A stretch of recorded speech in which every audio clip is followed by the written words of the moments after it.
Today we're looking at British Army wrestling, created just after World War I.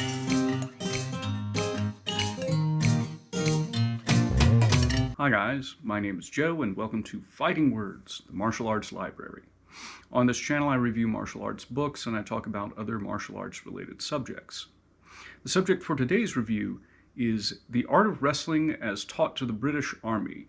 The author is George Relviskov, and it was originally published in 1919. Now, Mr. Relviskov, whose name I feel like I'm butchering badly, he was an accomplished amateur wrestler. He actually represented England in the 1908 Olympics. He won gold medal at lightweight and a silver medal at middleweight in wrestling. He also taught physical training and hand-to-hand combat to members of the British Army during World War I, and he was used by the OSS during World War II to also teach things like unarmed combat. As I mentioned up front, this book was published in 1919, so after the First World War, but using lessons from the First World War. What I find interesting about this particular style of wrestling that we're going to get into is that I think it would translate very well into sort of self-defense wrestling. The emphasis is placed on throwing the opponent but staying on one's feet. At the beginning of the book, the author provides a list of tips for people who are brand new to wrestling. Among these, he will discuss things like, going limp when you're being thrown, like learning how to take a fall, basically. Unlike what we would see with something like judo or jiu-jitsu, we don't get a whole lot in the way of learning how to break fall outside of just go limp. He will also offer tips on keeping a cool head and learning how to outthink your opponent, which is a part of wrestling that I think especially outsiders sort of ignore or aren't even aware that it exists. Immediately following this, we have pages that include some tips for instructors, as well as an outline for 4 different lesson plans. And in each lesson, a different throw would be taught, and a different way to stop the throw would be taught. He will have a reference for these throws for the different pages in the book. And that intro section sort of finishes up with talks about weight classes, the rules of this particular type of army wrestling, how to run a tournament. You'll also see where he lists 4 different possible arenas for competing in. Basically, you can throw some gymnasium mats together, or you can compete on the grass. One of them, he actually talks about filling sacks of flour with sawdust and, how to sew them together and arrange them in order to basically have a wrestling mat. Once we get into the technique section, again, because there's no groundwork in this, a throw ends the match, what we are seeing basically comes down to what to me largely resemble jacketless judo throws. So we're getting, foot trips, hip throws, shoulder throws, things like that. There are also some more unusual throws here.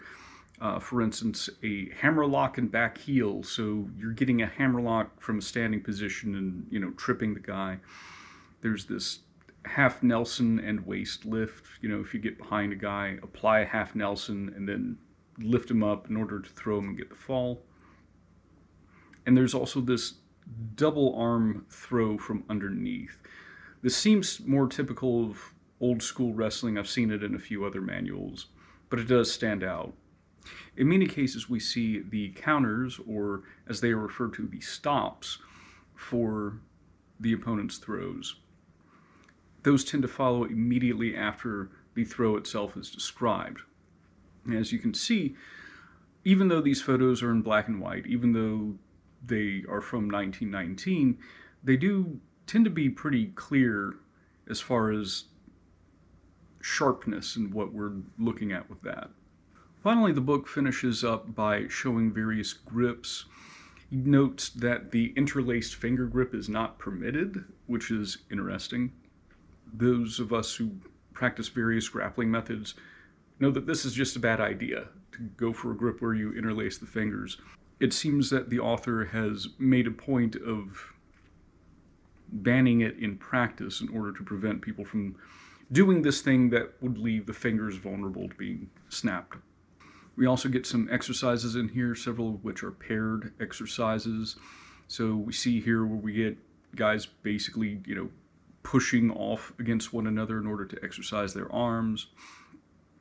And finally, we get a brief mention, about a paragraph, on the use of this style of wrestling for women's self-defense.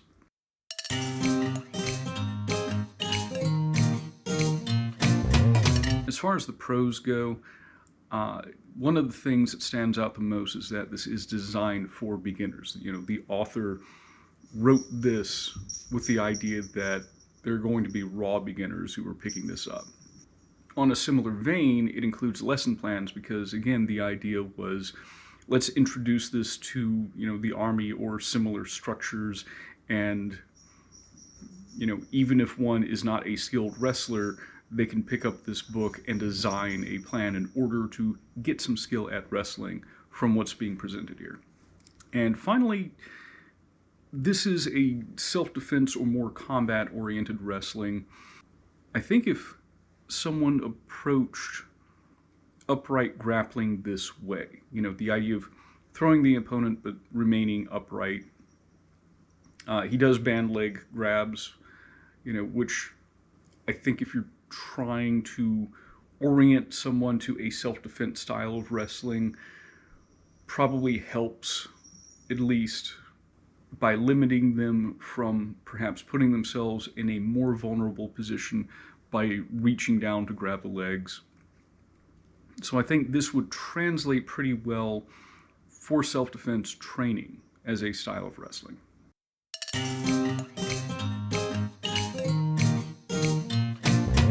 As far as the cons go, this is a very brief book. I think it comes in at under 90 pages. I will say, I was lucky enough to get a reprint. I don't know how many of the original text is out there, but yeah, you can find a reprint for relatively cheap. That's not exactly a con. But the fact that it's under 90 pages sort of is.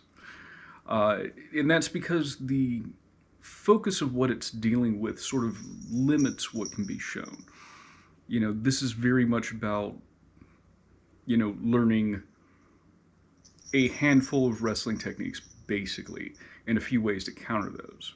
If you are looking for something that is a comprehensive, even standing grappling style, without thoughts of any sort of groundwork, this is pretty limited in its scope.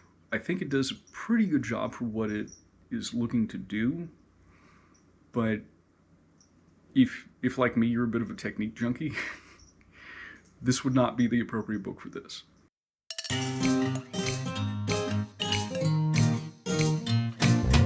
As far as recommendations go,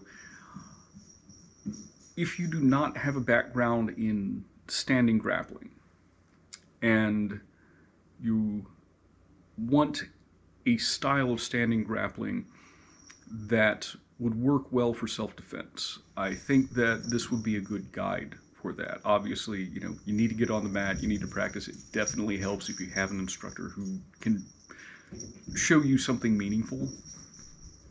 Somebody who knows what a good hip throw looks like is going to be able to teach you a good hip throw better than trying to figure it out from a book. But I think as sort of a guide as to like, okay, if we are going to use some sort of wrestling for self-defense, what would it look like? It would probably look a lot like what's presented in this book. Outside of that, I think it can sort of be used as a reference for what was being taught in hand-to-hand combat to certain units during the First World War. If you are interested in the history of military combatives, this might be a nice little addition to your collection. So that's all I have for this week. Thank you guys for watching this. If you'd like to support my channel, or if you have a suggestion for another book for me to review, please consider making a donation to my Ko-fi account. I'm going to put a link to that in the description. I'm also going to put a link to the Lulu page where you can purchase this book. Anyway, thank you for following me, and I'll see you guys later. Bye.